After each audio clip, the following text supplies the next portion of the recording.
ராகுல் காந்தி அவர்கள் மேற்கொண்ட இந்த கடுமையான உழைப்பு எல்லாத்தையும் சுக்குநூறாக்கிட்டு மிக மோசமான ஒரு தோல்வி. இது முழுக்க முழுக்க நம்முடைய ஜனநாயகத்தினுடைய தோல்வி. ஓட்டு திருட்டு மூலமாவே இது வந்திருக்கு அப்படிங்கறத என்னால 100% உறுதியா சொல்ல முடியும். பொதுவாகவே தோல்வி அடைகின்ற இடங்களில் காங்கிரஸ் இந்த மாதிரியான குற்றச்சாட்டை வைக்குது. அவர்கள் கர்நாடகா போன்ற இடங்கள் வெற்றி வரும்போது இதை சொல்ல மாட்டேங்கிறாங்க. தீவிர வாக்காளர் சீர்திருத்தம் பண்றேன்னு சொல்றீங்க. குறைந்தபட்சம் ஒருத்தருக்கு 2 ஓட்டு இருக்க கூடாது இல்லையா? பதில் சொல்லுங்க சார்.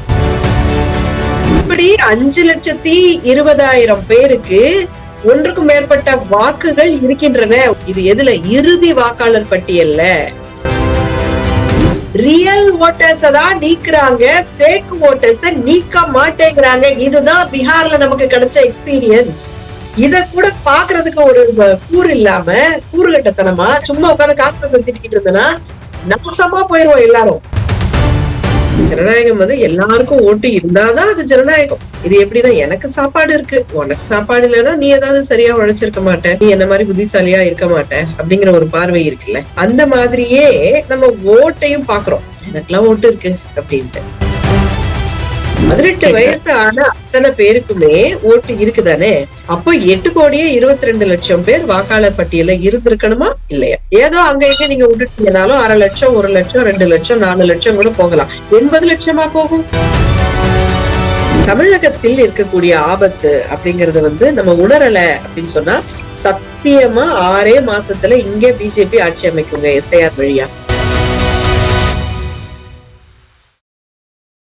தமிழ் காவேரி நேயர்கள் சார்பாக இந்த அரங்கிற்கு உங்களை அன்போடு வரவேற்கிறோம். வணக்கம் மேம்.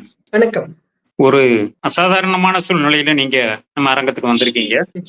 மிக மோசமான ஒரு தோல்வி, அதாவது கடுமையான உழைப்பை மீறி ராகுல் காந்தி அவர்கள் மேற்கொண்ட இந்த கடுமையான உழைப்பு, சர்வபரி தியாகம், கடுமையான வியூகங்கள் எல்லாத்தையும் சுக்குநூறாக்கிட்டு சர்வ சாதாரணமாக ஒரு மிகப்பெரிய வெற்றியை மோடியும் பாஜகவும் பெற்றிருக்கிறது. இது பெரிய ஒரு வியப்புல ஆச்சரியத்தில் ஆழ்த்தக்கூடிய ஒரு விஷயம். அவர்கள் வெல்ல முடியாதவர்கள் அப்படின்ற ஒரு பிம்பம் ஏற்பட்டு போச்சு. இத பத்தி நீங்க என்ன நினைக்கிறீங்க? இது முழுக்க முழுக்க நம்முடைய ஜனநாயகத்தினுடைய தோல்வி. ஏன்னா ஓட்டு திருட்டு மூலமாவே இது வந்திருக்கு அப்படிங்கறத என்னால 100% உறுதியா சொல்ல முடியும். அதுல உங்களுக்கு எதுவும் சந்தேகம் இருக்கா? ஓட்டு திருட்டு வழியாதான் இந்த வெற்றி அவங்களுக்கு கிடைச்சது அப்படிங்கிறது. பொதுவாகவே தோல்வி அடைகின்ற இடங்களில் காங்கிரஸ் இந்த மாதிரியான குற்றச்சாட்டை வைக்குது. அவர்கள் கர்நாடகா போன்ற இடங்கள் வெற்றி வரும்போது இதை சொல்ல மாட்டேங்கிறாங்க அப்படின்னு பேசப்படுது. இது வழக்கமான குற்றச்சாட்டு தான், இயல்பானதுதான் அப்படின்னு சொல்லி சார், உங்களுக்கு அந்த மாதிரி எதுவும் டவுட் இருக்கா? இல்ல அவங்க ஜெனுயினா வின் பண்ணிருப்பாங்கன்னு நீங்க நினைக்கிறீங்களான்னு நான் கேக்குறேன். இல்ல, எங்களுடைய கருத்துக்கு முன்பாக அவங்க இயல்பான வெற்றி தான், வெல்ல முடியாதவர்கள் அப்படிங்கறது அவங்க பேசினாலும் கூட இவ்வளவு பெரிய வெற்றி எப்படிங்கிறது எல்லாருக்கும் ஒரு சந்தேகமான ஒரு மனநிலை தான் இருக்கு. இது வாக்கு திருட்டு அப்படிங்கிறதுக்கான ராகுல் காந்தி அவர்கள் சொல்கிற அந்த கருத்தை தான் நீங்களும் சொல்ல போறீங்க. ஆனா இதுல ஏதும் விசேஷமா குறிப்பிடத்தக்க அம்சங்களாக நீங்க எதுவும் சொல்ல விரும்புறீங்களா? 100%. இப்போ ஒரு வாக்குரிமை அப்படிங்கிறது நம்முடைய அடிப்படை உரிமை. அந்த வாக்குரிமை மட்டும் எனக்கு மட்டும் வாக்குரிமை இருக்கு, உங்களுக்கு வாக்குரிமை இல்ல அப்படின்னா எனக்கும் இல்லைன்னு தான் அர்த்தம் இல்லையா? இதுல பேசிக்கா யாருக்கு என்ன புரியலன்னா, எனக்கெல்லாம் ஓட்டு இருக்குப்பா அப்படின்னு ஒரு மனநிலை இருக்கு. எனக்கெல்லாம் ஓட்டு இருக்கு, உனக்கு இல்லையா? நீ ஏதாவது எழுத தெரியாது, படிக்க தெரியாது, உனக்கு ஏதாவது புரியாததா இருக்கும், நீ ஏதாவது தப்பு பண்ணிருப்ப, அதனாலதான் உனக்கு ஓட்டு இருக்காது அப்படின்னு நம்ம பாக்குறோம். இது எப்படின்னா, எனக்கு சாப்பாடு இருக்கு, உனக்கு சாப்பாடு இல்லைன்னா நீ ஏதாவது சரியா உழைச்சிருக்க மாட்ட, நீ என்ன மாதிரி புத்திசாலியா இருக்க மாட்ட அப்படிங்கிற ஒரு பார்வை இருக்குல்ல. அந்த மாதிரியே நம்ம ஓட்டையும் பாக்குறோம். எனக்கெல்லாம் ஓட்டு இருக்கு அப்படின்ட்டு. ஆனா ஜனநாயகம் அப்படி வேலை செய்யாது. ஜனநாயகம் எல்லாருக்கும் ஓட்டு இருந்தாதான் அது ஜனநாயகம். சிலருக்கு மட்டும் ஓட்டு இருந்ததுன்னா அது சிலர் நாயகம்னு வேணா சொல்லிக்கலாமே ஒழிய அது ஜனநாயகம்னு சொல்ல முடியாது. சிலர் மட்டும்தான் ஓட்டு போட முடியும், சிலர் ஓட்டு போட முடியாது அப்படிங்கிற ஒரு சூழல் பேரு ஜனநாயகம்னு தயவு செஞ்சு நம்ம அழைச்சிக்க வேண்டாம். ரைட். சோ இப்போ இந்த சூழல்ல நம்ம இந்த எல்லாருக்கும் ஓட்டு அப்படின்னா என்ன அர்த்தம்?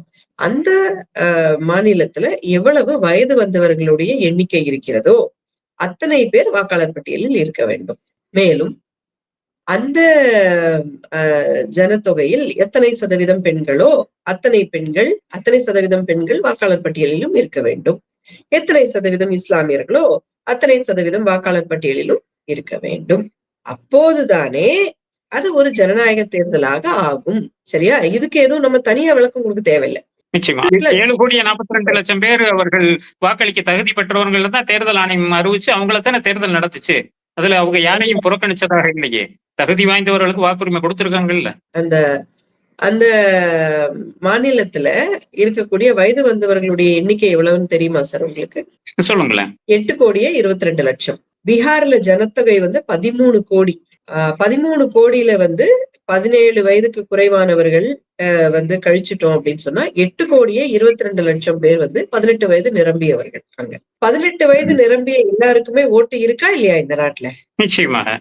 நிச்சயமா இருக்குதானே. அதுல ஒண்ணும் உங்களுக்கு டவுட் இல்லையே. 18 வயது நிரம்பி ஆனா மட்டும் பத்தாது. அவருக்கு ஃபார்ம் ஃபில்அப் பண்ண தெரிஞ்சாதான் அவரு ஓட்டு உண்டு.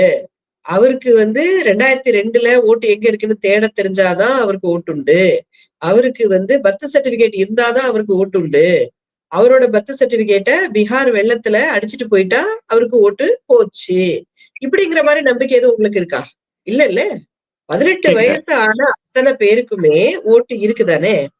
அப்போ 8,22,00,000 பேர் வாக்காளர் பட்டியல இருந்திருக்கணுமா இல்லையா?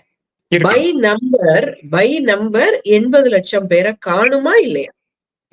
இது காங்கிரஸ் சொல்லுதா? இது காங்கிரஸ் சொல்லல இல்லையா? காங்கிரஸே ஒரு கட்சியே இல்லாட்டாலும் இது உண்மைதானே. 8,22,00,000 பேர் வந்து வயது வந்தவர்கள் இருக்கும்போது ஏதோ அங்க இங்க நீங்க விட்டுட்டீங்கனாலும் 1/2 லட்சம், 1 லட்சம், 2 லட்சம், 4 லட்சம் கூட போகலாம். 80 லட்சமா போகும்?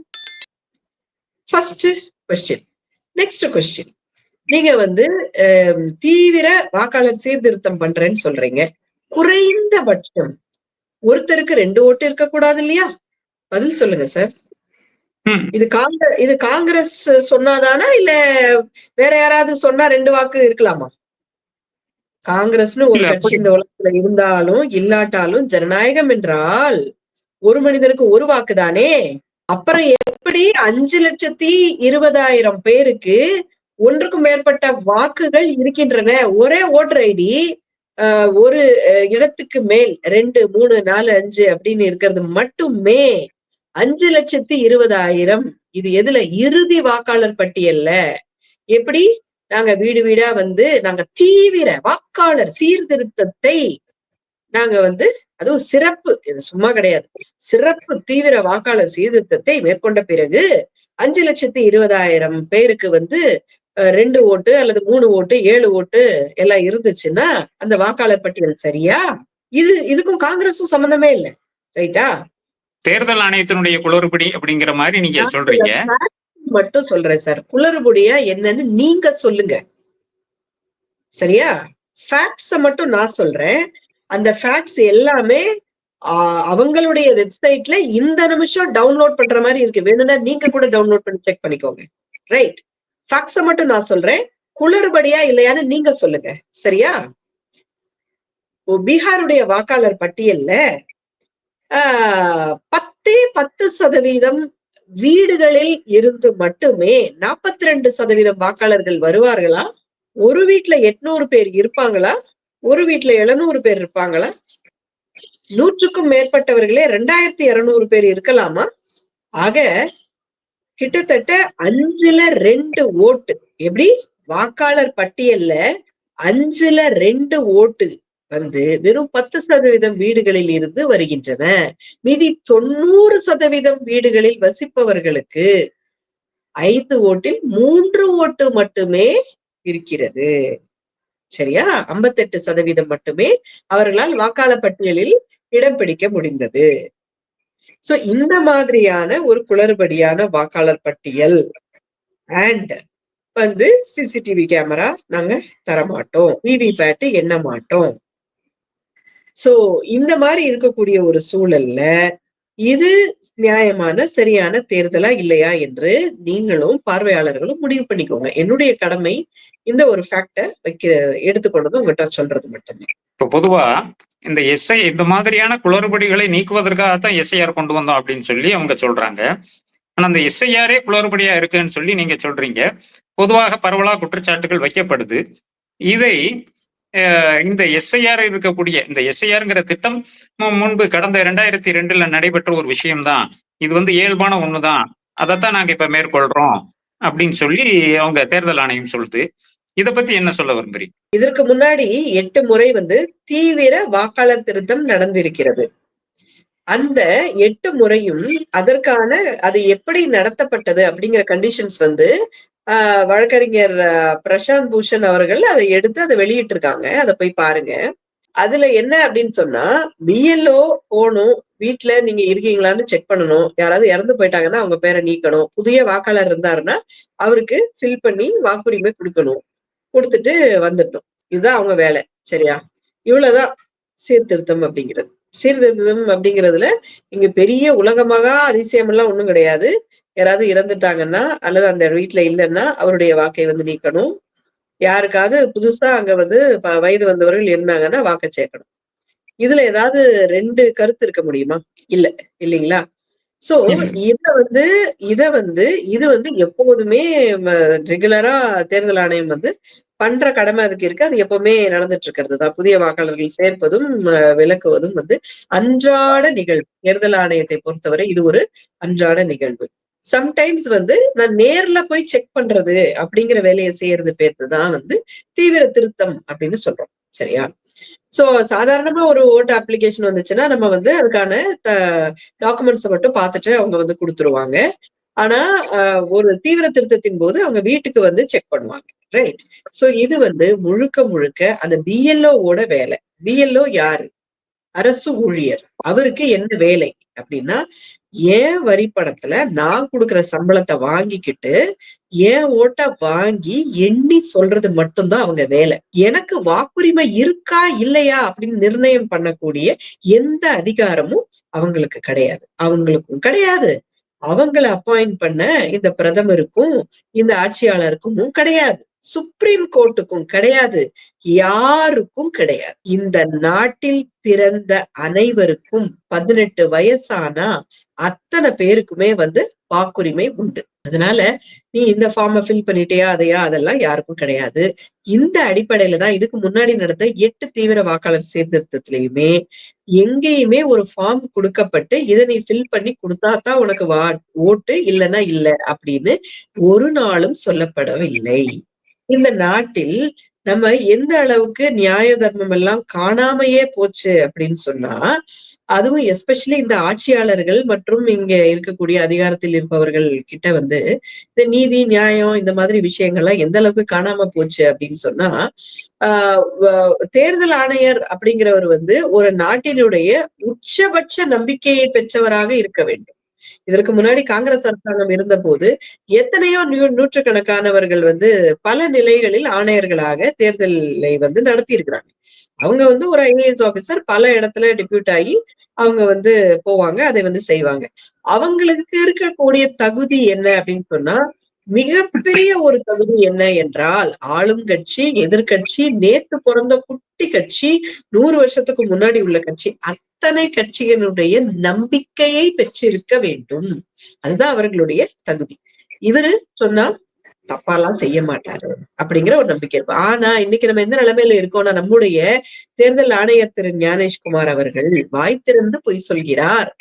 அனைவருக்கு நடுவிலும் வாய் திறந்து பொய் சொல்கிறார். என்னன்னா, இதுக்கு முன்னாடி நடந்த மாதிரிதான் இங்க தீவிர எஸ்ஐஆர் நடக்குது அப்படின்னு பொய் சொல்றாரு. ஆனா அவருக்கு நல்லா தெரியும், இதுக்கு முன்னாடி எப்பவுமே ஃபார்மை தூக்கி கொண்டதை வீட்டுல கொடுத்துக்கிட்டு இதை நீ ஃபில் பண்ணா மட்டும்தான் ஓட்டு உரிமை உனக்கு கிடைக்கும், இல்லைன்னா ஓட்டு உரிமைய நான் புடுங்கிருவேன் அப்படின்னு சொல்லிட்டு ஒரு நாளும் எந்த ஒரு தேர்தல் ஆணையரும் சொன்னதில்லை.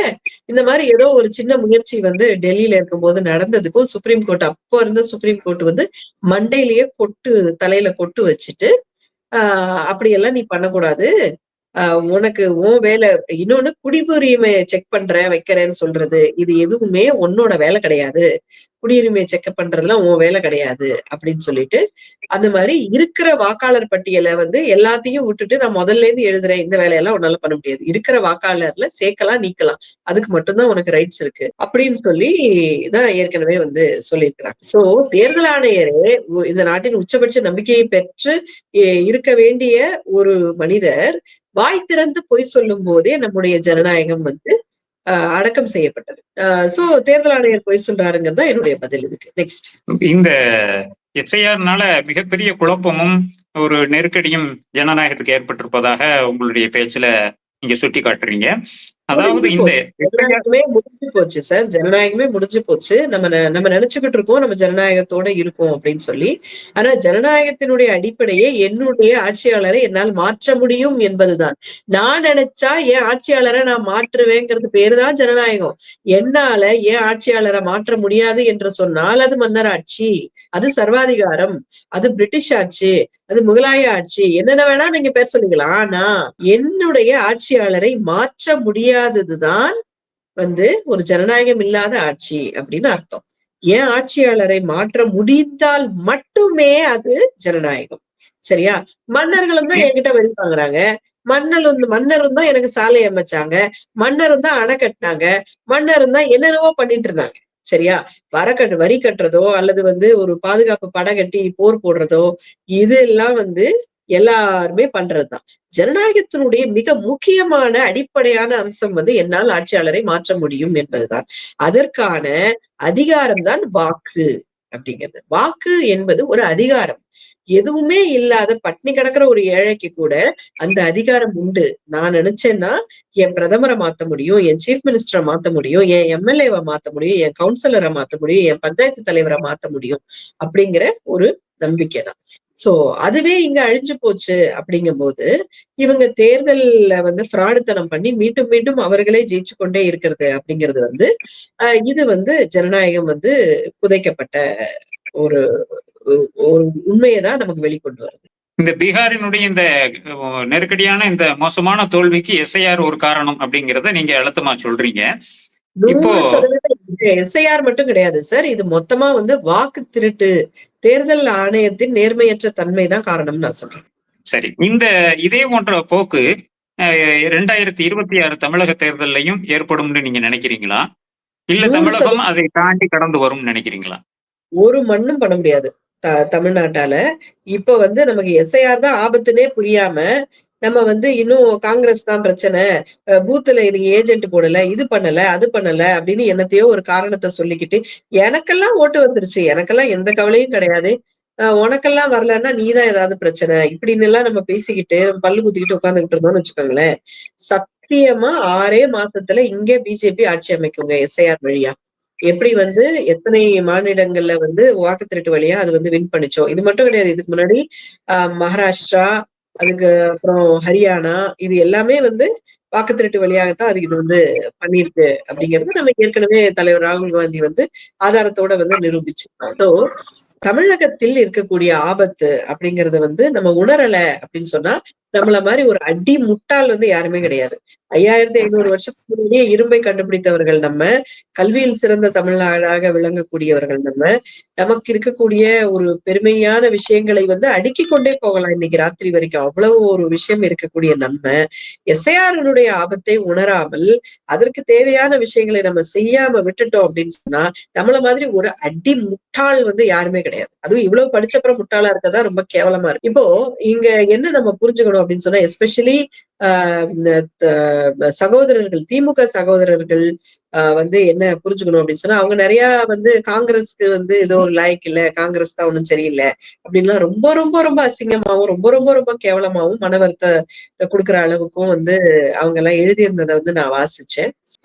அவங்களுக்கு என்ன புரியல அப்படின்னு சொன்னா, இந்த எஸ்ஐஆர் அப்படிங்கறத ஒரு சிறந்த பிஎல்ஏவை அப்பாயிண்ட் பண்ணி ஒரு சிறந்த ஆப்பை டெவலப் பண்ணி இத சமாளிச்சிட முடியும் அப்படின்னு அவங்க நம்புறத பார்த்தா குழந்தைத்தனமா இருக்கு. யூகேஜி ஸ்டூடெண்ட் மாதிரி இருக்குது. இங்க ஓட்டு திருட்டுனா என்ன, இது எப்படி நடக்குது அப்படிங்கறத வரிசையா ஆதாரத்தோட காங்கிரஸ் எடுத்து எடுத்து வெளியே போட்டுக்கிட்டே இருக்குது.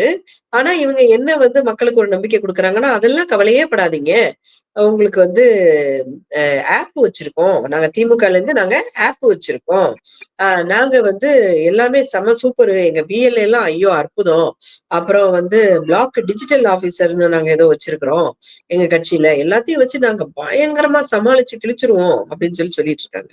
ரொம்ப வருத்தத்தோட நான் சொல்லிக் கொள்வது என்ன என்றால், இதை வச்சுட்டு ஒரு மண்ணும் பண்ண முடியாது எஸ்ஐஆர்ல அப்படிங்கிறதுதான் உண்மை. ஏன்னா காங்கிரஸ் வந்து பீகார்ல 89 லட்சம் அப்ஜெக்ஷன்ஸ் வந்து கொடுத்துச்சு. வரைவு வாக்காளர் பட்டியல்ல வராதவங்களும், அதுக்கப்புறம் வந்து ஓட்டுரிமை கிடைக்காதவங்களுமா 89 லட்சம் வந்து அப்ஜெக்ஷன்ஸ் அண்ட் அப்ளிகேஷன்ஸ எடுத்துட்டு போயிட்டு குடுத்துச்சு. அத்தனையும் ரிஜெக்ட் பண்ணுச்சு எலக்ஷன் கமிஷன். எப்படி? அத்தனையும் 89 லட்சத்துல வெறும் 89 பேருக்கு கூட இவங்க வந்து வாக்குரிமை குடுக்கல. அத்தனையும் ரிஜெக்ட் பண்ணுச்சு. எலக்ஷனுக்கு இந்த ஃபர்ஸ்ட் ஃபேஸ் ஆஃப் எலக்ஷன் வந்து பீகார்ல 6ஆம் தேதி நடக்குது. நவம்பர் 6ஆம் தேதி. நவம்பர் 1ஆம் தேதி காங்கிரஸ் உடைய பவன் கெரா அவர்களுடைய பிரஸ் மீட் எடுத்து பாருங்க. 1ஆம் தேதி வந்து ரிஜெக்ட் பண்றாங்க. அதுக்கு முந்தின அந்த ஐ திங்க் 31 30 வந்து ரிஜெக்ட் பண்ணிட்டாங்க அவங்க பாட்டுக்கு. 89 அப்ப 89 பேருகிட்ட அந்த டாக்குமெண்ட்ட வாங்கிட்டு, அந்த இதெல்லாம் பண்ணிட்டு, தேவையான விஷயங்கள பண்ணிட்டு, அத்தன பேரையும் கூட்டிக்கிட்டு என்ன அலைஞ்சிருப்பாங்க சார். அங்க இருக்கக்கூடிய காங்கிரஸ் தொண்டர்கள் என்ன அலைஞ்சிருப்பாங்க. அத்தனையும் ஒரே நிமிஷத்துல 84 லட்சத்தை 89 லட்சத்தையும் லெஃப்ட் ஹேண்ட்ல தூக்கி போட்டு போயிட்டே இருக்கிறான். என்னமோ வந்து நாங்க வந்து ஆப் வச்சு பண்ணிருவோம், இத பண்ணி வச்சிருப்போம், அத பண்ணி வச்சிருப்போம்னு பேசிக்கிட்டு இருக்காங்க. இதுல காங்கிரஸ விட இழிவா பேசுறாங்க பத்தாக்குறைக்கு. குழந்தைத்தனமான பிஹேவியரா இருக்கு. ஃபர்ஸ்ட் அவங்க வந்து இத ஃபர்ஸ்ட் புரிஞ்சுக்கட்டும். திமுக தலைமையிலான இந்தியா கூட்டணி 2019ல என்ன வாக்கு வாங்கிச்சோ 52% வாக்கு வாங்குச்சு. அதற்கு பிறகு வந்த தேர்தல்களில் திமுக தலைமையிலான கூட்டணி 45%, 46% தான் வாங்கிச்சு. ரைட். சோ இந்த 6% எங்க விட்டோம் அப்படின்னு அவங்க ஒரு நாளும் தேடல. ஏன் இது வந்துச்சுன்னு ஒரு நாளும் பார்க்கல. 40க்கு 40, 40க்கு 40, 40க்கு 40, 40க்கு 40ன்னே போய்கிட்டு இருக்கிறோம். ஆனா எங்க போச்சு இந்த 6% இல்லையா? ஏன்னா 2019ல வாங்கின ஓட்டுக்கும் 2021 அப்புறம் 2024 இது 2த்துலயுமே 45, 46% தான் வந்திருக்குன்னு சொன்னா, நடுவுல என்ன நடந்துச்சுன்னு பார்க்கணும்ல. நடுவுல கிட்டத்தட்ட 40 லட்சம் வாக்காளர்கள் நீக்கப்பட்டார்கள். 2019க்கும் 2021க்கும் 40 லட்சம் வாக்காளர்கள் நீக்கப்பட்டாங்க. அடுத்தது 21க்கும் 24க்கும் அப்படின்னு பார்த்தாங்கன்னா, இந்த கடைசி ஒரு 5 வருஷம் 6 வருஷத்துல மட்டும் சார் தமிழ்நாட்டுல கிட்டத்தட்ட 1 கோடி வாக்குகள் வந்து எய்தர் சேர்க்கப்பட்டிருக்கு அல்லது நீக்கப்பட்டிருக்கு. ரைட். சோ இது வந்து உங்களுக்கு இதுல இன்னும் ஒரு கொடுமை என்ன அப்படின்னு சொன்னா, இன்னைக்கு தேதிக்கு தமிழ்நாட்டுல இருக்கக்கூடிய அடல்ட் பாப்புலேஷன் வந்து 5 crore 70 lakhs ரஃப்லி. Okay. 5 crore 70 lakhs. இருக்கக்கூடிய வாக்காளர் பட்டியல்ல இருக்கக்கூடிய இன்னைக்கு எவ்வளவு இருக்கு தெரியுமா? 6 கோடியே 36 லட்சம். இந்த 66 லட்சம் எங்க வந்ததுன்னு அவங்க தேடினாங்களா? இந்த 66 லட்சம் எங்க வந்ததுன்னு தேடணுமா இல்லையா? சோ இந்த 66 லட்சமே இருக்கிற ஜனத்தொகைக்கு மேல இருக்கு. ஏன் அப்படின்னு சொன்னா, இததான் தலைவர் ராகுல் காந்தி வந்து காங்கிரஸ்காரர்கள் எல்லாம் டீமா சேர்ந்து ராவும் பகலும் கண்முடிச்சு அதை தொலாவி தேடி கண்டுபிடிச்சு எடுத்தது என்ன அப்படின்னு சொன்னா, அவங்களுடைய 2வது பிரஸ் மீட்ல அவங்க சொல்லியிருப்பாங்க, டிஜிட்டலா சாஃப்ட்வேர் வச்சு அவங்க வந்து ஓட் லிஸ்ட்ல சேர்த்துக்கிட்டே இருக்காங்க. மில்லியன்ஸ் ஆஃப் ஓட்டர்ஸ் 10 லட்சம் 10 லட்சம் பல 10 லட்சம் வாக்காளர்களை எந்த ஒரு டாக்குமெண்ட்ஸும் இல்லாம எந்த ஒரு ஆதாரமும் இல்லாமல் சேர்த்து கொண்டே போகிறார்கள். இது வந்து அவர் சொல்லி எத்தனை நாள் ஆச்சு? 2 மாசம் 3 மாசம் ஆச்சு. அவர் சொன்னதுல இருந்து காங்கிரஸ் தான் போராடிக்கிட்டே இருக்கு. அங்க இங்கன்னு போராடிக்கிட்டே இருக்குது. அதெல்லாம் எங்கள மாதிரி வந்து பிஎல்ஏ வந்து யாரும் வச்சிருக்க முடியாதுன்னு சொல்லி யூடியூபா போய் பெருமை பேசிக்கிட்டு இருக்காங்க இவங்க எல்லாருமே. ரைட். சோ இப்போ இப்ப என்னன்னா எஸ்ஐஆர்ங்கிறது என்னன்னா, அவங்க வந்து ஏற்கனவே போலி வாக்காளரை சேர்த்துறாங்க. சேர்த்த பிறகுதான் எஸ்ஐஆரை கொண்டு வராங்க. ஒவ்வொரு வருஷமும் எஸ்எஸ்ஆர்னு ஒண்ணு பண்றாங்க. இந்த எஸ்எஸ்ஆர்ல எல்லாமே அவங்க வந்து ஒவ்வொரு வாட்டியும் 7 லட்சம் ஓட்டு 9 லட்சம் ஓட்டு அப்படின்னு சொல்லிட்டு தொடர்ந்து சேர்த்துக்கிட்டே இருக்காங்க வாக்காளர்களை. அதாவது போலி வாக்காளர்களை சேர்த்துக்கிட்டே இருக்கிறாங்க. சோ சேர்த்துக்கிட்டே இருந்துட்டு அப்புறம் எஸ்ஐஆர்ல என்ன பண்றாங்கன்னு சொன்னா, பீகார்ல நடந்ததேதான். இந்த போலி வாக்காளர்கள் யாரையுமே நீக்க மாட்டேன் என்கிறார்கள். ரியல் ஓட்டர்ஸ தான் நீக்குறாங்க, ஃபேக் ஓட்டர்ஸ நீக்க மாட்டேங்கிறாங்க. இதுதான் பீகார்ல நமக்கு கிடைச்ச எக்ஸ்பீரியன்ஸ். இத கூட பாக்குறதுக்கு ஒரு கூறு இல்லாம கூறுகட்டத்தனமா சும்மா உட்கார்ந்து காங்கிரஸ் திட்டிக்கிட்டு இருந்தனா நாசமா போயிருவோம் எல்லாரும். சோ பாருங்க, வந்து இவங்க இப்ப இந்த எஸ்ஐஆர்னு ஒரு படிவம் கொடுத்து இதுல இந்த படிவம் இது எல்லாமே ரியல் ஓட்டர்ஸுக்கு தான். நான் உங்ககிட்ட ஒரு கேள்வி கேட்கிறேன் சார். ஃபர்ஸ்ட் வந்து இந்த எஸ்ஐஆர்ங்கிறதே ஒரு அன்கான்ஸ்டிடியூஷனல். ஓகேவா? ஒரு ஃபார்ம கொடுத்து இதை நீ ஃபில் பண்ணாதான் உனக்கு ஓட்டுரிமைன்னு சொல்ற அதிகாரம் யாருக்கும் கிடையாது. இது எவ்வளவு ஒரு காமெடியா பண்ணிருக்காங்க பாருங்க. ஒரு ஃபார்ம கொண்டு வந்து நான் உன்கிட்ட குடுக்குறேன். எங்க குடுக்குறேன்? வந்து உன் வீட்ல குடுக்குறேன். அப்ப உன் வீட்டு அட்ரஸ் எப்படி எனக்கு தெரியும்?